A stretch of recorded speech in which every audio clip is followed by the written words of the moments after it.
Hello. I'd like to go over some of the steps towards deploying your own large language model running on CPU using llama, as well as how to connect that up to something like OpenShift Lightspeed or the IDE extension Continue. So to start, let's just clone the repo that has all the Kubernetes config we're going to need for this. So we got that in, and I'll just go into that directory. First thing we want to do is make sure that this llama namespace is created. I already have that, but if you really needed to create that, it's just an OC create namespace and then llama as your one argument. But once you have all of that set up, all you need to really run is an OC apply against the model that you want to deploy. In my case, I want to deploy the smaller Qwen3 model.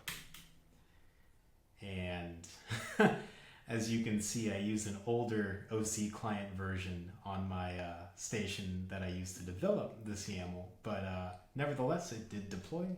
And to check on the status over here, we can click over here, and we can actually see, well, it's not ready yet. We do have the server up and running, and a really fun way to quickly test this out is by actually deploying a llama pod right next to it. So what I'm going to do is use the OC command line to actually kick off a llama container that is right next to the service because I want to hit it directly. Llama has a chat feature that is compatible with OpenAI API endpoints, so that all I have to run is that to be able to chat to it if it's up and running. So I'm going to type in life.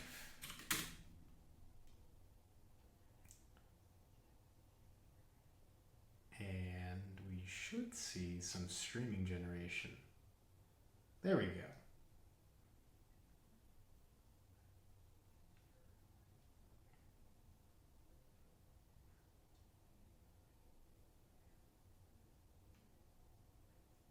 Cool, so that worked. We'll exit out of that, and that should delete the container as well. Nice. And then we know this is working, and we know it works through that service endpoint. So as long as it works through that service endpoint, we can actually deploy the OpenShift Lightspeed operator.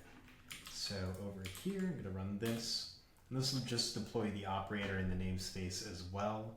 And once the operator is installed, we're going to be able to add our own custom resource definition that basically points the OpenShift Lightspeed service towards that large language model that we just saw demoed. So if we want to go to old projects, you can see that gotta wait for this to load.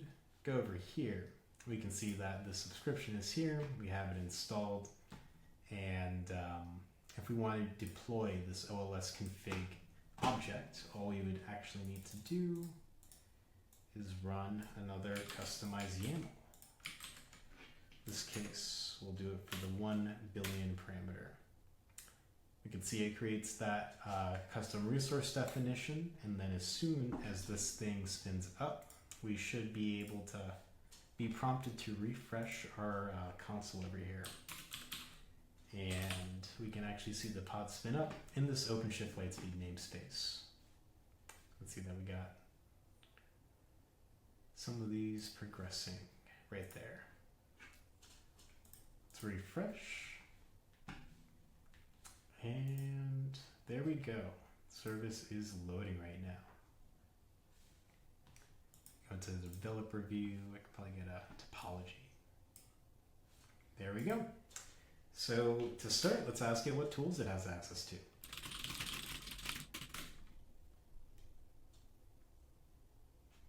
And if we actually want to see this response in the pod,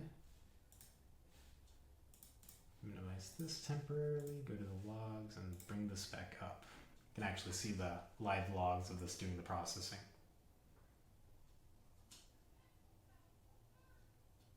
All right.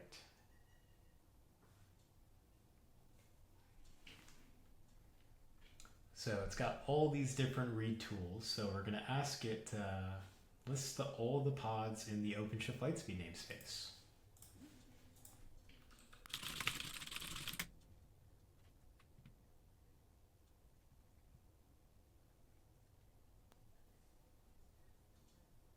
All right, and we got our first successful tool call right here is the output, and that's just being fed right back into the LLM. You can see that it's able to reuse some of the processing it's already done to get to that point by seeing that KV cache remove just increase over the course of the request. And now that we got this output, this is great.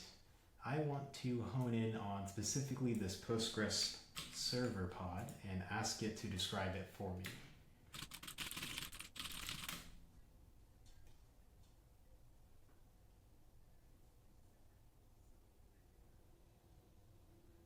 It takes a little bit to process that prompt, but I find the generation speed to be tolerable. Not great, but tolerable, especially if you don't have some type of GPU or AI accelerator.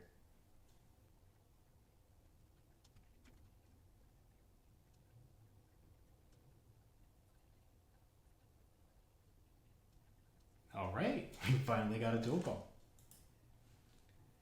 As we can see, all of this got sent back to the LLM service, and it just describes the pod. But there's a problem here. This also included my Postgres database admin password. And this is fine because this is a locally served model that is interacting with OpenShift Lightspeed. But this wouldn't be great if I was connected to the public instance of OpenAI or Google, let's say. So this is one of the examples that we can have for being able to run some of these large language models locally, because as these things expand in capabilities and tool set, these potentials for leaks are also going to increase in frequency. And we can see it giving us a summary of the pod. Switching gears here, one of the other things that we're able to do with this large language model is also serve it within our IDE. In this case, this is a OpenShift DevSpaces IDE that's been spun up. It's a container that runs inside of the cluster, and it's also able to communicate with the service. So one of the examples over here is using some of the built-in tools from Continue. So let's just ask it what tools it has access to, like last time.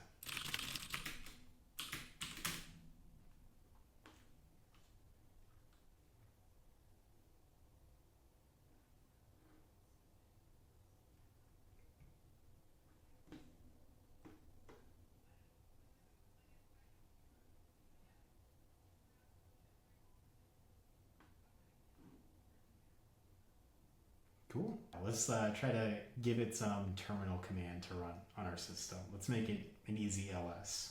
So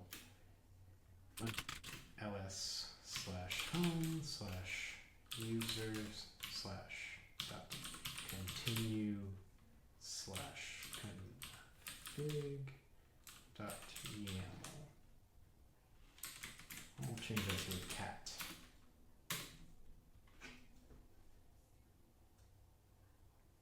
And we'll see what it comes up with.